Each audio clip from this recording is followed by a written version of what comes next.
Hello everyone. So today we are going to do complaint letters.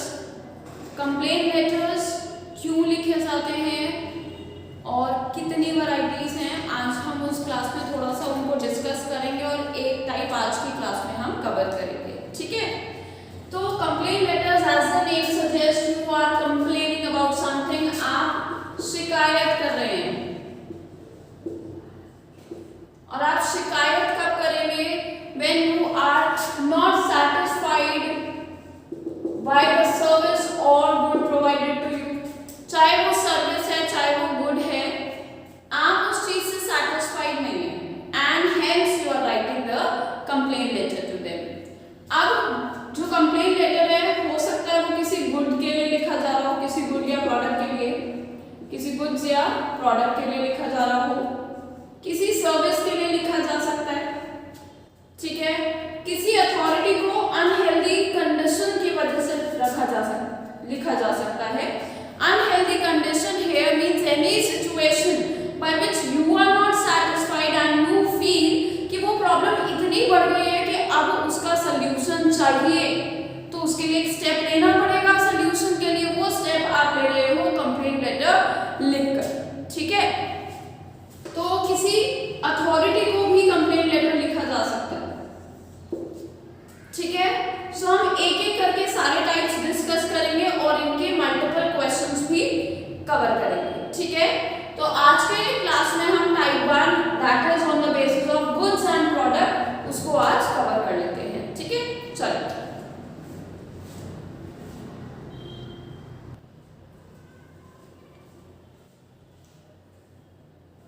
हाँ जी, तो हम जैसे बात कर रहे थे टाइप 1 क्वेश्चन की, पर उसको स्टार्ट करने से पहले one thing I want to tell you that is, आप अगर अभी तक वीडियो को सुन रहे हो, देख रहे हो, कॉपी पेन लेकर नहीं बैठे हो, तो then it is mandatory for you to have pen and paper, not pen, have a particular notebook and pen with you so that you are able to note down everything. ठीक है, चलिए तो question देखते हैं. You are Apurva or Arpit of 65 Raj Enclave, Delhi. You bought a printer from Ganesh Electronics, 12 Gandhi Marg, New Delhi. It does not function properly. Write a letter to the sales manager of the shop complaining about the defect and asking for the immediate repair, replacement or repair as necessary. ठीक है, before beginning with the question, writing the answer of the question, solution of the question, one thing should be clear कि आपके पास type of product क्या है, type of product क्या है और उसके बारे में आप क्या points लिख सकते हो कंप्लेन के बारे में. एक चीज मैं बता देती हूँ, बच्चे यूजुअली ऐसा सोचते हैं. सपोज एक टेलीविजन आपने न्यू स्मार्ट टीवी परचेज किया था, अब उसकी कंप्लेन लिखनी है, तो कंप्लेन ऐसा नहीं कि आप लाइन लगाकर कंप्लेंट्स लिखे जा रहे हैं. पता चला टीवी का आप लिख रहे हो, उसका रिबूटिंग सिस्टम रेट है, उसका रिमोट भी काम नहीं करता है, कलर्स जो हैं कभी कभार फ्लिकर करते हैं, कभी कभी फ्लिकर करते हैं.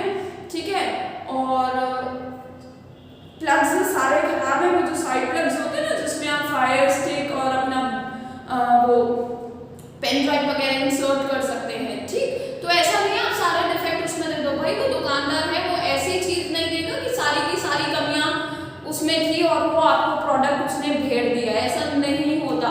तो बहुत सारी कंप्लेंट्स मत लिखने बैठ जाना. आपको क्या करना है दैट इज कि जेन्युइन 2 से 3 या मैक्सिमम 1 और 2, कोशिश करो 3 से ज्यादा ना हो, और जेन्युइन प्रॉब्लम्स बताओ. रिमोट काम नहीं कर रहा, प्लग्स खराब हो गए, केबल्स नहीं लग रही, कोई 2 लिखो, कोई 3 प्रॉब्लम लिखो, जेन्युइन लिखो. ये नहीं आपने रेल लगा दी भाई और कहेंगे आप मैम आपने बताया था. नहीं, मैं नहीं बता रही हूँ, मैं इस चीज को बिल्कुल मेंशन करके चल रही हूँ. ठीक है, तो टाइप ऑफ प्रोडक्ट और उससे रिलेटेड जेन्युइन इश्यूज जो होंगे उसको आप पहले सोच लो. आपके दिमाग में ये चीज पहले ही क्लिक कर जानी चाहिए. Why? Because when you are writing, prior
letter का, कंप्लेंट लेटर भी फॉर्मल लेटर में आता है, कुछ अलग से फॉर्मेट नहीं है, वही पॉइंट्स हैं, वही सीक्वेंस है।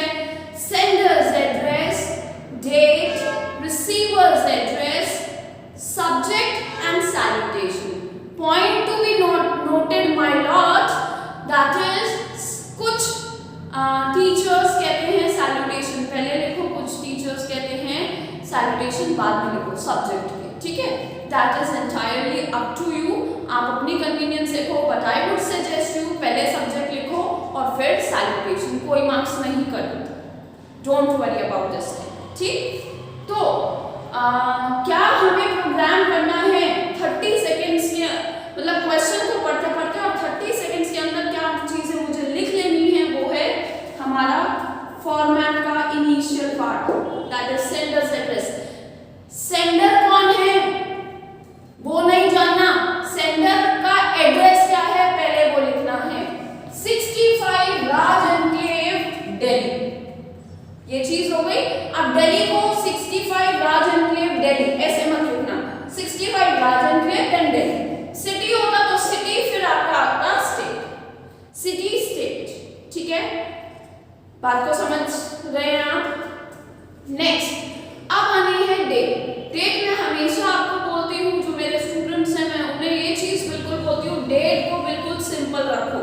सिंपल कैसे, सपोज आज 29 फरवरी है, जनवरी है, तो 29 जनवरी 2021।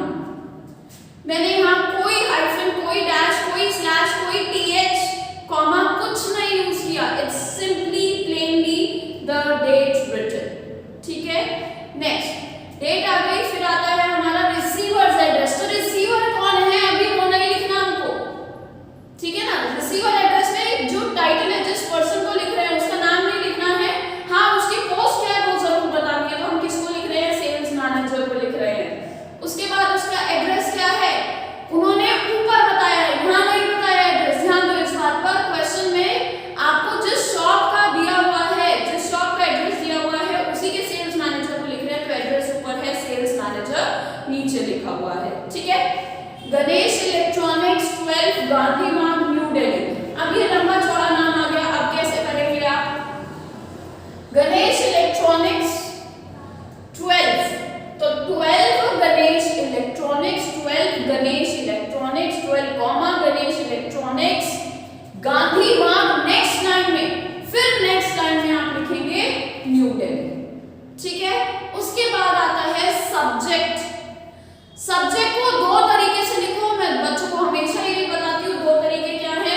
मैं बोर्ड को काफी फिल करके ही लिखना पसंद करती हूँ, I want all the genuine points to be written, ताकि बच्चा उसको जितनी बार व्यू करेगा उसके दिमाग में उतनी देर तक बैठा रहेगा, क्लिक करेगा वो उसको उस टाइम। तो मैं यहाँ बता देती हूँ आपको कि जब भी आप सब्जेक्ट लिखें, या तो उसे रनिंग हैंड राइटिंग में लिखो। अब मैम ये रनिंग हैंड राइटिंग क्या होती है, भागती हुई हैंड राइटिंग नो, जिस वे में आप लिखते हो नॉर्मली यूजुअली, जो मैंने ऐसे लिखा हुआ है that is running hand writing, ठीक है ना, हमारी नोटबुक वाली हैंड राइटिंग, ठीक है। या तो रनिंग हैंड राइटिंग में लिखकर उसे अंडरलाइन कर दो, और you just right in Capitals, जो भी आपका सब्जेक्ट है, ठीक है, राइट इन कैपिटल्स। तो मैं कैपिटल में लिख देती हूँ complaint against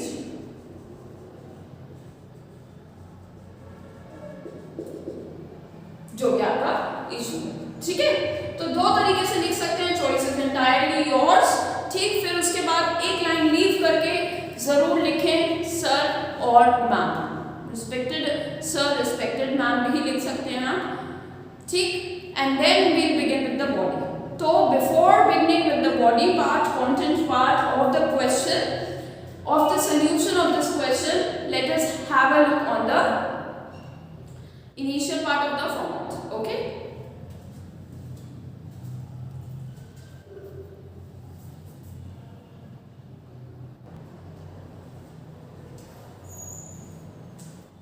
Hanji, so let us have a look. 65 Raj Enclave, Delhi. Date simple, बिल्कुल simple. The sales manager, अभी एक important tips भी दूंगी, कहाँ पर गलतियां हो जाती हैं पता ही नहीं चलता। ठीक है, अभी बताऊंगी, जस्ट मैं यहाँ तक डिस्कस कर लूँ। ठीक है, the sales manager messrs Ganesh electronics 12 Gandhi Marg New Delhi. मैंने आपको बोला था ये चीज कि आपको जो रोड्स वगैरह हैं वो अलग लिखनी है, सिटी अलग लिखनी है, कि स्टेट भी दिया है तो वो भी अलग जाएगा। ठीक है, so the sales manager messrs Ganesh electronics 12 Gandhi Marg New Delhi. Subject, अभी जो मैंने एरोज लगाई हैं, आई गेस इस चीज से आप फेमिलियर हैं। ये एरोज डिपिक्ट करती हैं that you have to leave a line here. Okay, subject complaint, देखो मैंने कोलन लगाया है, कोलन डैश कुछ नहीं, सिर्फ और सिर्फ colon, only colon. Complaint against, sorry, complaint about the defective printer. दूसरी चीज जो यहाँ पे एज एन ऑल्टरनेटिव मैं बता देती हूँ, अभी यही लिखी जा सकती है, वो ये भी लिखा जा सकता है कंप्लेंट अगेंस्ट। और जिस भी चीज की आप अगेंस्ट लिख रहे हैं वो आप चीज यहाँ बता दीजिए। ठीक है, then leave a line sir, right. अब दो इंपॉर्टेंट पॉइंट्स, और नोटबुक में ऐसे करके जगह होती है ना बेटा, यहाँ पे जो फ्री स्पेस रहता है जहाँ पे यूजुअली हम हेडिंग वगैरह या क्रिएटिविटी कर देते हैं अपने ट्यूशन नोटबुक्स में। ठीक है, कैलकुलेशन कर देते हैं मैथ्स यहाँ पे, ये पूरे एरिया में। तो यहाँ पर दो पॉइंट्स स्टार बना के लिख लो मेरे बेटे। ठीक है, दो पॉइंट्स हैं जो आपको नोट डाउन करने हैं, मैं आपको बता देती हूँ कौन से दो पॉइंट्स हैं। तो पहला पॉइंट ये, पहला पॉइंट अभी लिखो, that is follow left alignment. अभी अलाइनमेंट क्या बोला है मैम? तो अलाइनमेंट बेटा क्या है, आपने कंप्यूटर्स में देखा होगा, कंप्यूटर वर्ड ऑपरेट करते हैं तो इस तरीके से रहता है, फिर ये ऐसे करके एक फॉर्मेट रहता है, फिर इस तरीके से एक फॉर्मेट रहता है। ये है left, middle and right alignment. तो ये जो आपकी नोटबुक की मार्जिन है, हर एक लेटर ध्यान से देखो, 6 D 2 T M 1 N S S सब एक के नीचे एक हैं। ठीक है, तो ये अलाइनमेंट आपको बिल्कुल पूरा इसको फॉलो करना है। आपको ऐसा नहीं होना चाहिए कि मेरा राज, मतलब सपोज यहाँ पे कुछ आपने ऐसा कुछ लिखा है जिसका टेल आ रहा है, ठीक है, वाई वाला कोई लेटर नहीं है, कुछ जैसे राज का आ रहा है तो यहाँ से करके लिख दिया। Don't do it.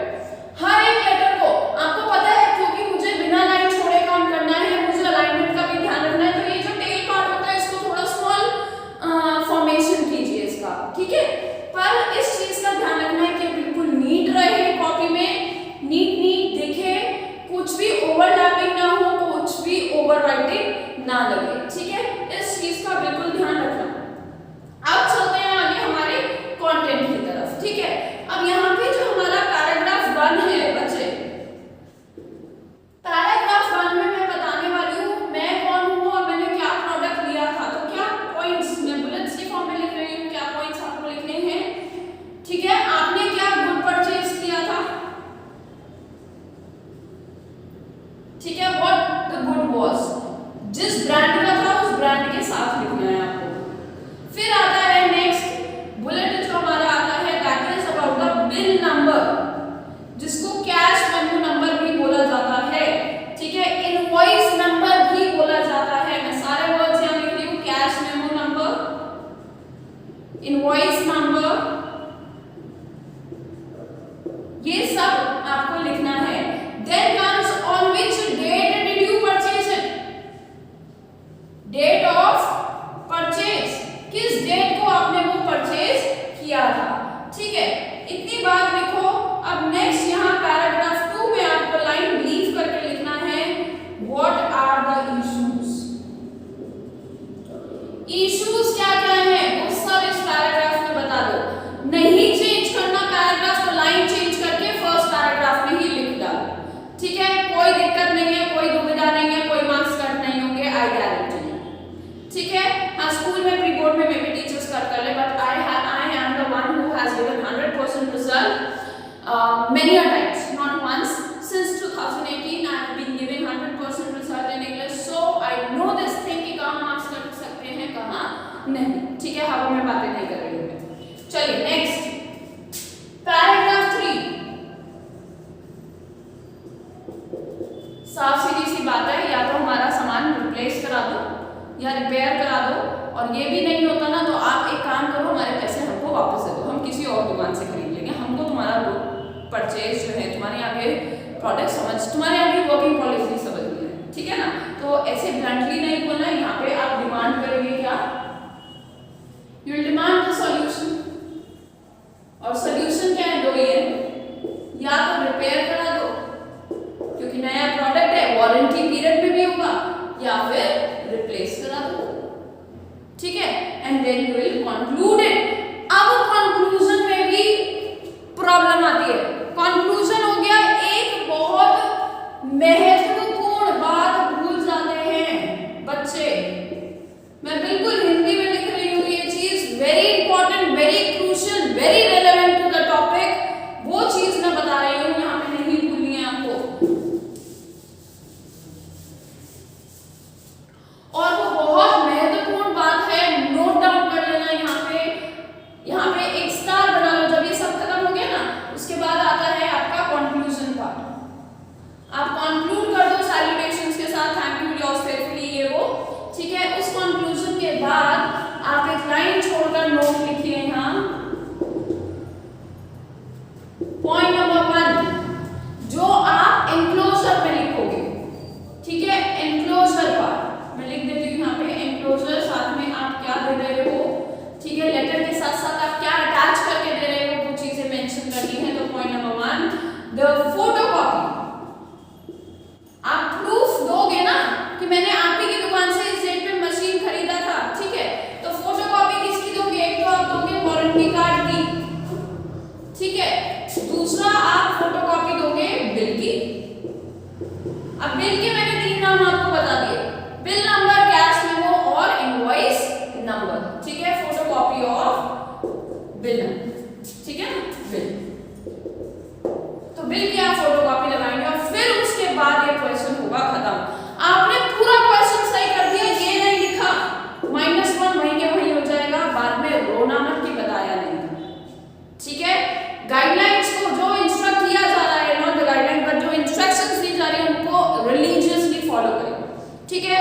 इतना पार्ट नोट डाउन कीजिए, इतना पार्ट नोट डाउन कीजिए, फिर इसको अलग से नोट डाउन करना, इस पार्ट, ये वाले पार्ट को अलग से नोट डाउन करना, ठीक है। और मैं पैराग्राफ 1 का, पैराग्राफ 2 का, 3 का जो भी कंटेंट है मैं वो आपको लिखवाऊंगी, ठीक है।